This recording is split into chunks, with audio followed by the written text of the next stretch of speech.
So there I am, on all fours, like you do, with chain bondage around my legs and a big metal collar around my neck, and a speculum in my ass. Just kind of go in and just like that, you know, like at the gyno, but with your butt. And this very sweet-looking, librarian-esque, glasses-clad lady with a dick on a stick, shoving it down my throat, going, "You want humiliation? You think you're a fucking pain slut? Let's fucking see." And my whole body is gagging from throat to ass, just. And in that moment, I was like, having a little identity crisis. I mean, am I a pain slut? So let's go back in time.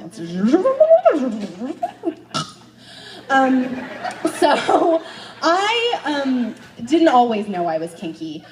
When I first started having kinky sex, after posting a very illicit Craigslist ad, which I do not condone or approve of doing, that ended with a belt around my neck. Never do that. I really felt like, oh, that's the big deal. That's why everyone's obsessed with sex. I get it now. It was like a sexual identity. As soon as I started experiencing pain and pleasure at the same time, and domination and submission, and I read the story of, oh, it was like, oh, I get who I am now. I get this. So I did what any kinky 20-something-year-old little queer girl was gonna do. I moved to Oz. Duh.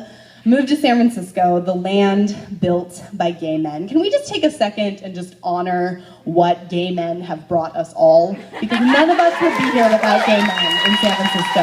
Can I get a gay man? Can I get a gay man? That's real. That's real.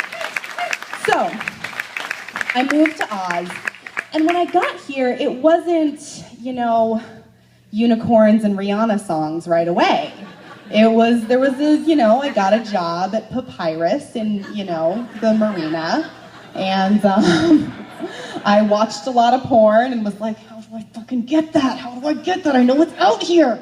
And I, of course, in Oz, there's an Emerald City, and I rode by it on the 49 Muni to the Outer Mission every day. That was a long fucking bus ride. I was reading Roots the whole time. I finished it in like 2 months. It's nothing. And I rode by on the 49 past the Armory on Mission Street, this big fucking castle. Just a kinky castle, like you do. And you just know that people are getting tortured, and there are intense porn scenes being shot in there. When you look at that building, you're like, I wonder what happens in there. I bet it's like, you know, BDSM porn. Yeah, okay. I passed by it, you know, with the leather flag waving in the sunset. I just felt like, you know, like Charlie and Willy Wonka and the Chocolate Factory. I'm like, I wonder if I'll ever go in there someday. Nobody ever goes in. Nobody ever goes out. And I had, you know, so in the meantime, I was on lots of failed OkCupid dates. I was living in this tiny apartment with a weird old lady and having lots of really loud, like, no, Daddy, no, sex next to her. No wonder why she hated me. But fast forward a couple years, I became a sex worker. I'm now in this 24/7 DS relationship. I found myself. I went to Bondage A Go-Go. I got tied up. I got the t-shirt. You know, I did the whole thing. So here I am now, you know, at Bawdy Storytelling and all of that. And I identify as a bottom and a pain slut, and I think I'm a pretty cool guy, you know? I do sex work for a living. But despite in my personal life being a collared submissive and doing a lot of heavy bottoming, in my professional life as a sex worker, I don't do a lot of bottoming. I'm usually like, Mistress Siouxsie, whatcha? I have certainly never gotten a car for fucking some dude in the ass, and I'm pissed about it.